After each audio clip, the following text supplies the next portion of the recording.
fin de la Seconde Guerre mondiale, 24 grands porte-avions de la classe Essex ont été construits. Cette production en nombre a démarré en décembre 1942 et 7 bâtiments ont été mis en service à peine un an plus tard. À nouveau navire, nouveau marin. L'expansion de l'US Navy oblige celle-ci à répartir son personnel aguerri.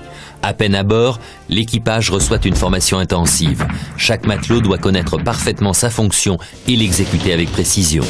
Lorsque les porte-avions empruntent le canal de Panama pour rejoindre le Pacifique, il reste aux hommes peu de temps pour se familiariser avec leurs nouveaux bâtiments qui passent des chantiers navals à la zone de combat sans autre formalité. Avec plus de 3400 hommes à bord, chaque porte-avions est une véritable petite ville. On y trouve les métiers urbains usuels, des bouchers, des plombiers, des boulangers, des médecins, des charpentiers. Les aviateurs forment évidemment le bras armé du vaisseau et ils bénéficient d'un prestige considérable. Les porte-avions du type Essex embarquent entre 80 et 100 avions. Cette force de frappe repose sur une multitude de spécialistes, depuis ceux qui s'occupent du bâtiment et de ses défenses, jusqu'à ceux qui entretiennent et arment les avions. Quand le bâtiment part en guerre, tous ces hommes font une croix sur leurs loisirs.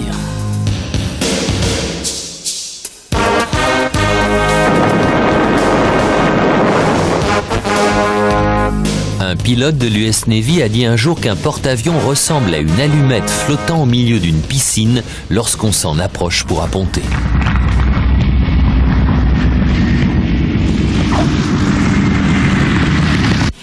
Les porte-avions de type Essex sont immenses comparés à d'autres navires, mais pour y poser un appareil, leur pont reste de petite taille. L'organisation de l'activité de la piste est une discipline spécifique, complexe et continue. Il faut savoir gérer l'espace, ou plutôt le manque d'espace.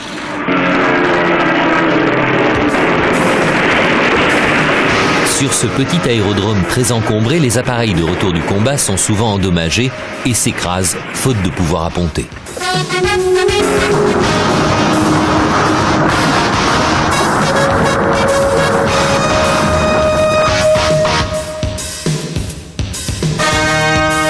En temps de guerre, les terrains d'aviation sont entourés de carcasses sur lesquelles les mécaniciens récupèrent des pièces. Sur les porte-avions, pas de place pour un tel luxe. Quand un appareil est trop abîmé, on s'en débarrasse.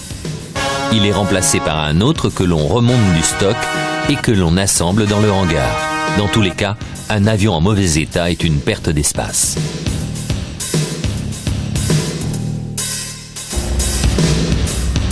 Si les pertes en hommes sont étonnamment faibles durant la majeure partie de la guerre, il n'en est pas de même pour les avions.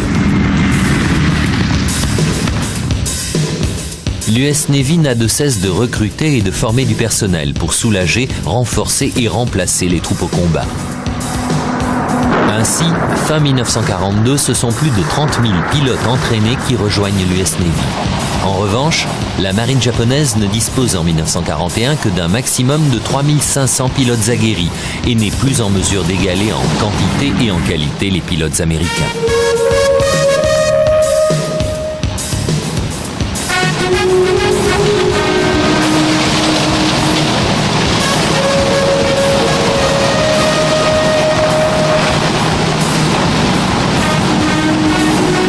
La vie des responsables du pont est ponctuée de catastrophes et d'accidents. L'incendie d'une bombe au phosphore fixée à un avion, par exemple.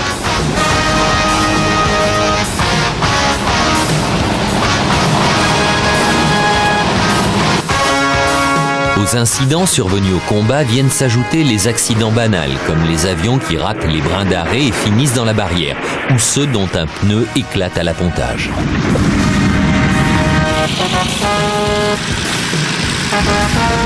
Avant le décollage, les équipes de maintenance sont dédiées à la parfaite préparation de l'avion.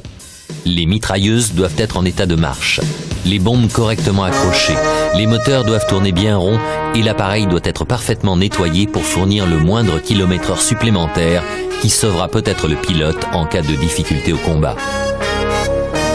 De retour au navire, ce dernier sera sorti du cockpit en toute sécurité par ces mêmes hommes de pont. Les pilotes doivent avoir confiance en ces spécialistes. Chaque fois qu'ils décollent, c'est leur vie qui est entre leurs mains. Le matelot de deuxième classe, qu'il appartienne à votre escadrille ou qu'il fasse partie des équipes de pont, l'homme qui détache votre crosse d'appontage, celui qui vous catapulte ou celui qui vous fait passer entre les avions sur le pont. J'avais confiance dans ces gars grâce à qui je pilotais un avion. Et je crois que c'est le plus grand compliment qu'on puisse leur faire. Mon chef d'équipe au sol avait 18 ans, Sammy Brooke, matelot sur l'Essex. J'avais juste à lui dire, est-ce que l'avion est prêt à décoller?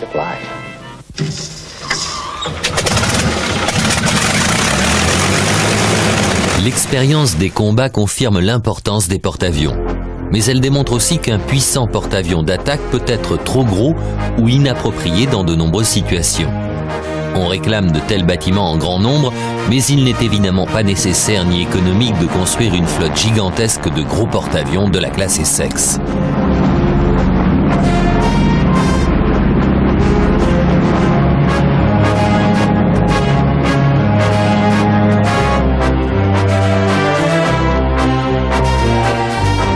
L'US Navy a besoin d'unités rapides pour défendre ses escadres. Il faut un navire pouvant se déplacer à la vitesse d'un porte-avions d'attaque mais ne transportant que des chasseurs. Des coques de croiseurs sont sélectionnées pour être reconverties. Elles sont plus petites que celles qui ont été utilisées pour le Saratoga et le Lexington. Ce sont celles de croiseurs légers rapides de la classe Cleveland qui servent de base à la construction des porte-avions de la classe Indépendance. Avec 45 appareils à leur bord et croisant à 31 nœuds, 57 km/h, ils constituent une protection de qualité pour les flottes de combat et les gros porte-avions, qui peuvent ainsi utiliser leurs propres chasseurs pour escorter leurs avions d'attaque. Comparés aux 27 000 tonnes des bâtiments de la classe Essex, les porte-avions type Indépendance ne jaugent que 11 000 tonnes. Ils se révèlent très efficaces dans leur mission. 9 vaisseaux de ce type sont mis en service en 1943 et ils vont servir pendant de nombreuses années. Le dernier sera retiré du service en 1970. Les porte-avions d'escorte assurent un grand nombre de missions plus discrètes mais non moins essentielles. Les îles éloignées ont besoin de recevoir de nouveaux avions. Les péniches de débarquement transportant des hommes de troupes vers les plages doivent être protégées de toute attaque aérienne. Les convois ont besoin de l'appui des chasseurs contre les sous-marins et les bombardiers à long rayon d'action. Et ces convois sont de plus en plus nombreux.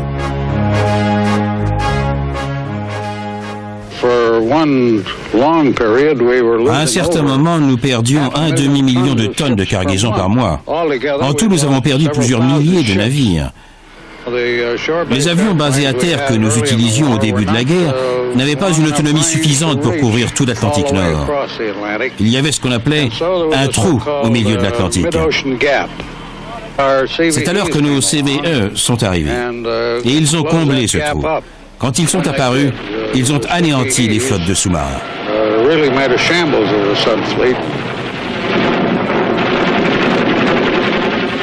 Au cours de la guerre, l'US Navy met en service plus de 80 porte-avions d'escorte ou CVE.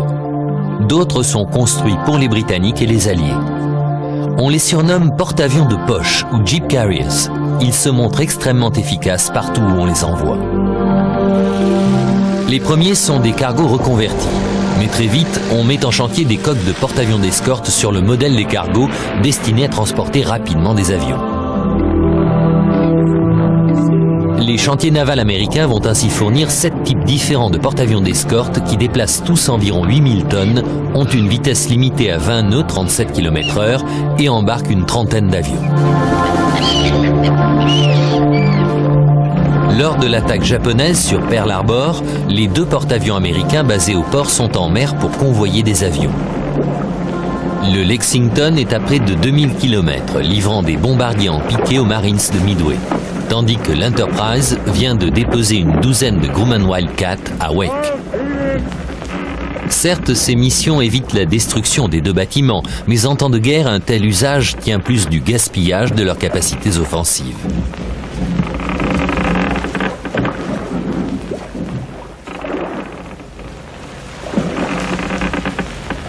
Les porte-avions d'escorte dans le Pacifique passent beaucoup de temps à livrer des avions dans les îles où les Américains sont implantés. Les distances dépassent très largement l'autonomie de la plupart des avions et les seuls moyens de réduire ces distances sont soit de rapprocher la base aérienne en utilisant un porte-avions, soit de démonter les appareils, les transporter par bateau et les remonter sur place.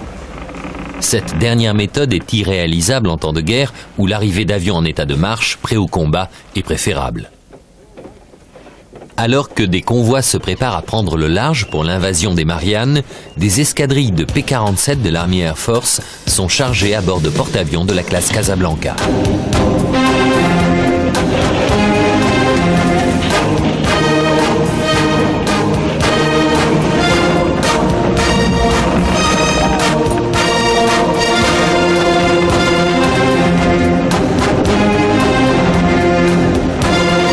L'invasion de Saipan connaît les combats les plus sanglants de toute la guerre. Il faut plus de 3 semaines aux Américains pour s'assurer le contrôle d'un bout de terre de 185 km². La couverture aérienne des troupes doit tout d'abord être assurée par les porte-avions. Mais s'ils sont coincés près des plages, ils perdront toute leur mobilité d'attaque et seront des cibles faciles. Il faut absolument que l'aviation puisse opérer à partir des terrains de l'île le plus rapidement possible après l'invasion.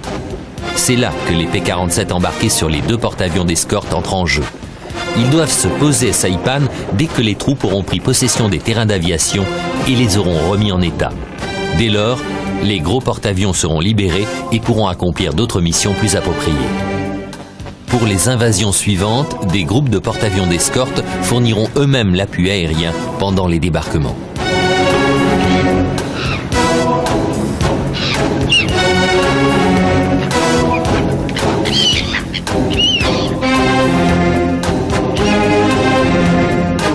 Le développement de la capacité aéronavale américaine est impressionnant.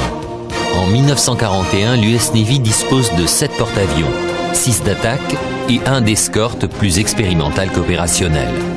3 ans plus tard, en 1944, elle déploie 13 gros porte-avions d'attaque, 9 porte-avions légers de type Indépendance et 63 porte-avions d'escorte. Soit un total de 85 bâtiments qui, bien sûr, ne correspondent pas à la puissance de 85 unités de la classe Essex.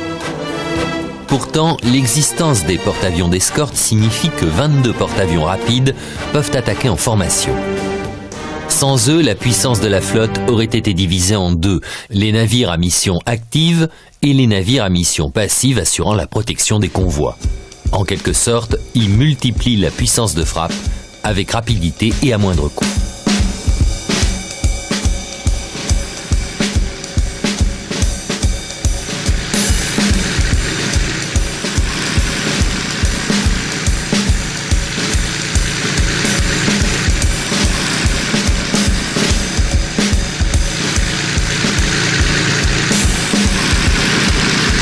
Les porte-avions d'escorte, par nature, ne sont pas blindés puisque construits sur des coques standards. Ils sont également lents. Dès leur apparition, les kamikazes s'intéressent surtout à ces bâtiments, moins bien défendus et moins robustes. Et quand ils sont touchés, ces petits porte-avions sont souvent gravement endommagés. Aucun bâtiment de la classe Essex ne sera détruit au cours du conflit, mais pour leurs petits homologues, les pertes seront sévères.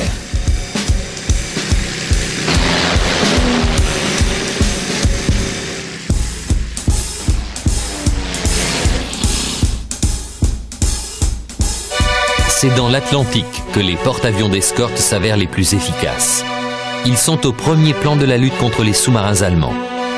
Les combats sont très durs et l'avantage ne cesse de passer d'un camp à l'autre. À plusieurs reprises, les U-boats semblent être sur le point de remporter la victoire.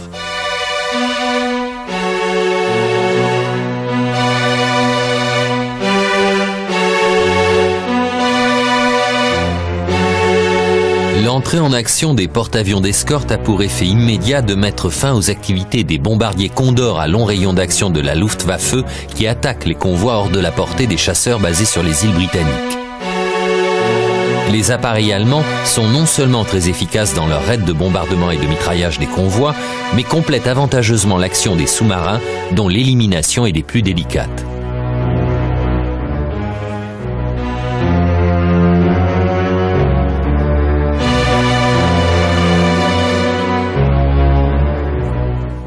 Dans un premier temps, les porte-avions d'escorte accompagnent les convois croisant dans l'Atlantique aux côtés des cargos et leur fournissant une protection aérienne.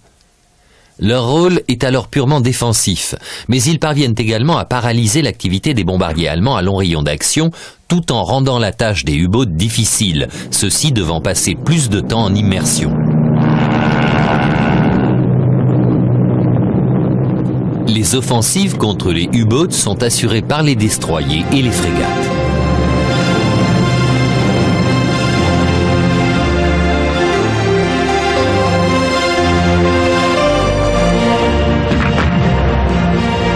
Plus tard, quand ils sont plus nombreux, les porte-avions d'escorte constituent le noyau d'un nouveau type d'escadre anti-sous-marine.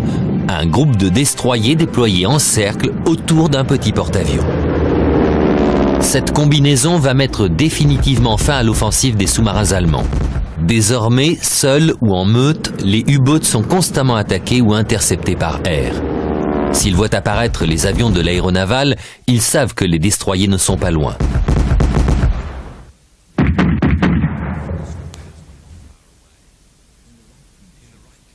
Par beau temps, la forme effilée caractéristique des sous-marins est aisément repérée du ciel jusqu'à 20 mètres de profondeur. Ils passent de moins en moins de temps en surface. Ralentis lorsqu'ils naviguent en profondeur, les porte-avions les gênent. Même si ces derniers ne les trouvent pas et ne les coulent pas, ils réduisent considérablement l'efficacité et la mobilité des U-boats.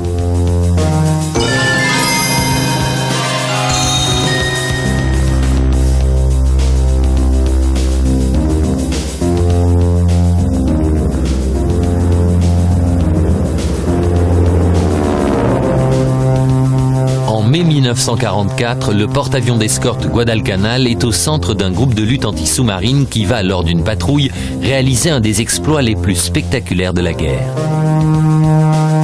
L'escadre entre en contact avec un sous-marin et tandis que les avions le surveillent, les destroyers commencent à le bombarder à coups de mines sous-marines. Lorsque le sous-marin fait surface, les navires américains ouvrent le feu avec leur artillerie légère, mais l'équipage allemand n'est plus en état de poursuivre le combat. Après avoir ouvert les écoutilles du submersible pour le saborder, il s'enfuit à bord des radeaux.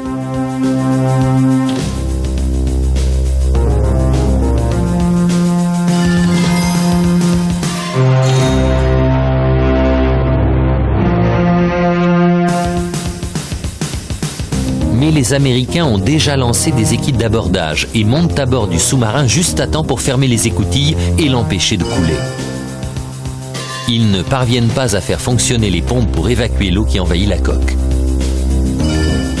Le U-505 flotte entre deux eaux dans la houle de l'Atlantique, tandis que d'autres matelots du porte-avions se rendent à son bord.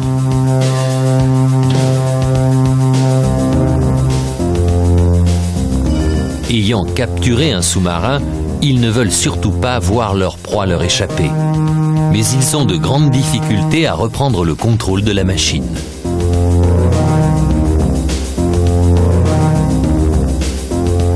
Pendant ce temps, l'équipage allemand est récupéré par un autre bâtiment de l'escadre.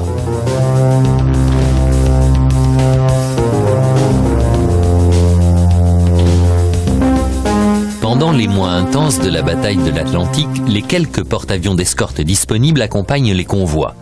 Mais petit à petit, leur nombre grandissant leur permet de mener des actions offensives de lutte anti-sous-marine avec succès. En un an, à compter de mai 1943, leurs avions coulent 43 sous-marins allemands. Et appuyés par leurs féroces partenaires du ciel, les bombardiers libérateurs à long rayon d'action, les porte-avions d'escorte remportent la bataille de l'Atlantique.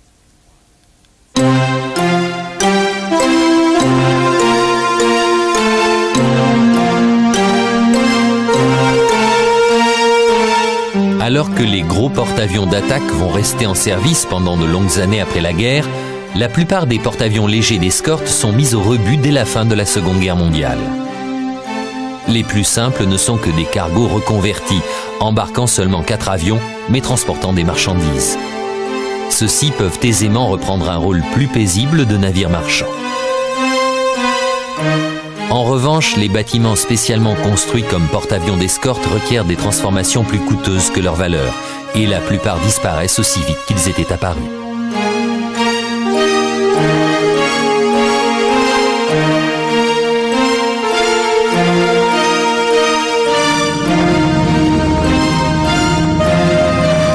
porte-avions Guadalcanal, qui a récupéré l'U-boat allemand, est mis à la ferraille en 1956. Sort que sa prise de guerre ne subira pas, puisque le sous-marin est aujourd'hui exposé au Musée des sciences et de l'industrie de Chicago.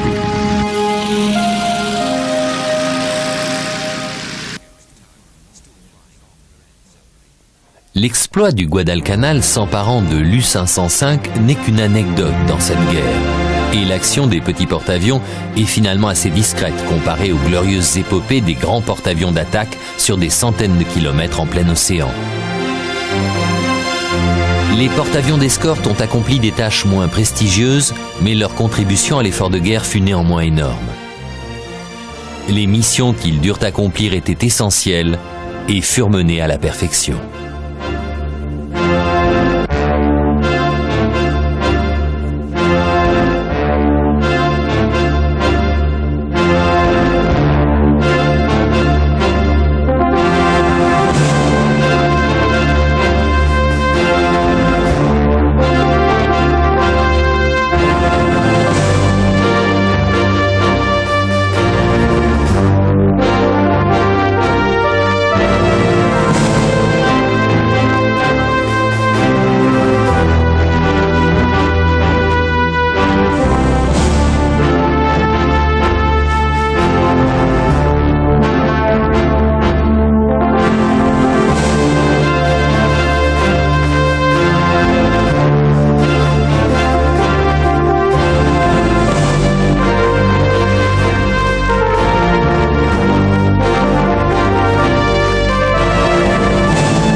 Fin de la Seconde Guerre mondiale, 24 grands porte-avions de la classe Essex ont été construits. Cette production en nombre a démarré en décembre 1942 et 7 bâtiments ont été mis en service à peine un an plus tard. À nouveaux navires, nouveaux marins. L'expansion de l'US Navy oblige celle-ci à répartir son personnel aguerri. À peine à bord, l'équipage reçoit une formation intensive. Chaque matelot doit connaître parfaitement sa fonction et l'exécuter avec précision. Lorsque les porte-avions empruntent le canal de Panama pour rejoindre le Pacifique, il reste aux hommes peu de temps pour se familiariser avec leurs nouveaux bâtiments qui passent des chantiers navals à la zone de combat sans autre formalité. Avec plus de 3400 hommes à bord, chaque porte-avions est une véritable petite ville. On y trouve les métiers urbains usuels, des bouchers, des plombiers, des boulangers, des médecins, des charpentiers. Les aviateurs forment évidemment le bras armé du vaisseau et ils bénéficient d'un prestige considérable. Les porte-avions du type Essex embarquent entre 80 et 100 avions. Cette force de frappe repose sur une multitude de spécialistes, depuis ceux qui s'occupent du bâtiment et de ses défenses, jusqu'à ceux qui entretiennent et arment les avions. Quand le bâtiment part en guerre, tous ces hommes font une croix sur leur loisir.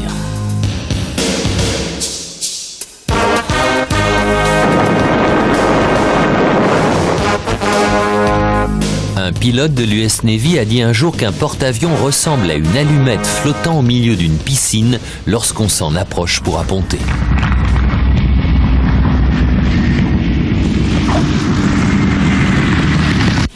Les porte-avions de type Essex sont immenses comparés à d'autres navires, mais pour y poser un appareil, leur pont reste de petite taille. L'organisation de l'activité de la piste est une discipline spécifique, complexe et continue. Il faut savoir gérer l'espace, ou plutôt le manque d'espace.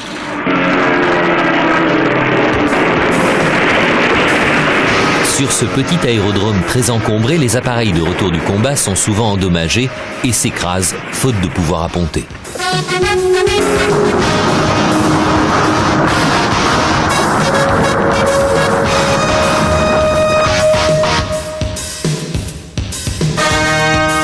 En temps de guerre, les terrains d'aviation sont entourés de carcasses sur lesquelles les mécaniciens récupèrent des pièces. Sur les porte-avions, pas de place pour un tel luxe. Quand un appareil est trop abîmé, on s'en débarrasse. Il est remplacé par un autre que l'on remonte du stock et que l'on assemble dans le hangar. Dans tous les cas, un avion en mauvais état est une perte d'espace.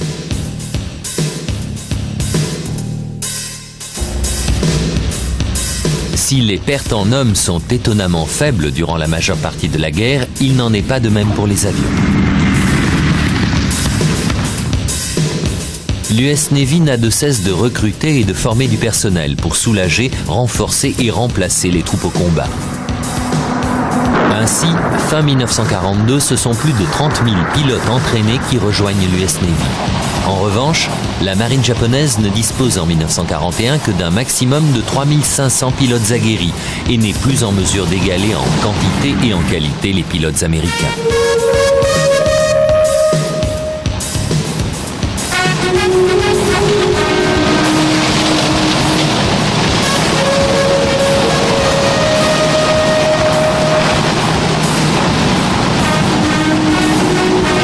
Les responsables du pont est ponctué de catastrophes et d'accidents. L'incendie d'une bombe au phosphore fixée à un avion, par exemple.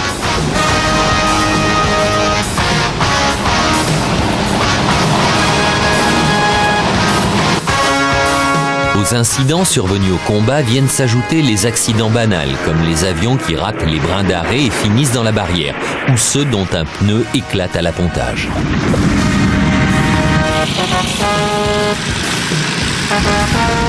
Avant le décollage, les équipes de maintenance sont dédiées à la parfaite préparation de l'avion. Les mitrailleuses doivent être en état de marche, les bombes correctement accrochées, les moteurs doivent tourner bien rond et l'appareil doit être parfaitement nettoyé pour fournir le moindre kilomètre-heure supplémentaire qui sauvera peut-être le pilote en cas de difficulté au combat. De retour au navire, ce dernier sera sorti du cockpit en toute sécurité par ces mêmes hommes de pont.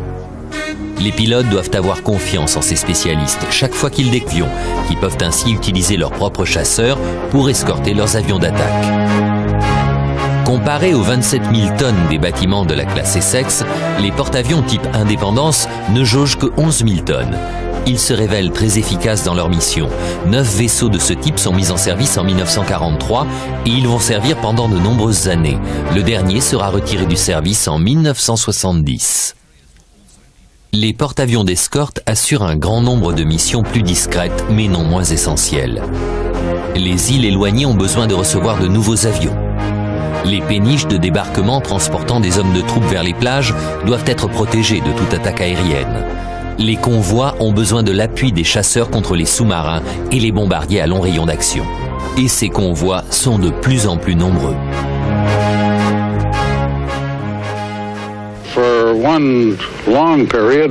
À un certain moment, nous perdions un demi-million de tonnes de cargaison par mois. En tout, nous avons perdu plusieurs milliers de navires. Les avions basés à terre que nous utilisions au début de la guerre n'avaient pas une autonomie suffisante pour couvrir tout l'Atlantique Nord. Il y avait ce qu'on appelait un trou au milieu de l'Atlantique. C'est alors que nos CVE sont arrivés. Et ils ont comblé ce trou. Quand ils sont apparus, ils ont anéanti les flottes de sous-marins.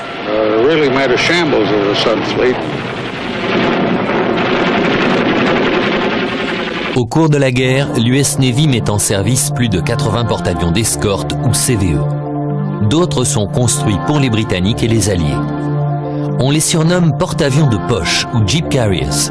Ils se montrent extrêmement efficaces partout où on les envoie. Les premiers sont des cargos reconvertis. Mais très vite, on colle, c'est leur vie qui est entre leurs mains. Le matelot de deuxième classe, qu'il appartienne à votre escadrille ou qu'il fasse partie des équipes de pont, l'homme qui détache votre crosse d'appontage, celui qui vous catapulte ou celui qui vous fait passer entre les avions sur le pont. J'avais confiance dans ces gars grâce à qui je pilotais un avion. Et je crois que c'est le plus grand compliment qu'on puisse leur faire. Mon chef d'équipe au sol avait 18 ans, Sammy Brooke, matelot sur les Sex. J'avais juste à lui dire, est-ce que l'avion est prêt à décoller?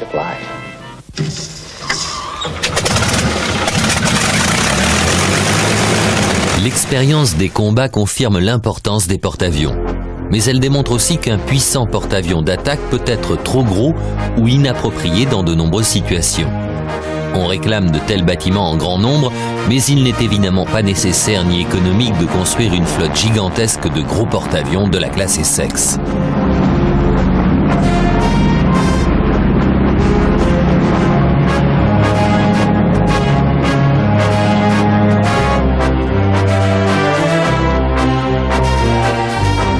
L'US Navy a besoin d'unités rapides pour défendre ses escadres. Il faut un navire pouvant se déplacer à la vitesse d'un porte-avions d'attaque, mais ne transportant que des chasseurs. Des coques de croiseurs sont sélectionnées pour être reconverties.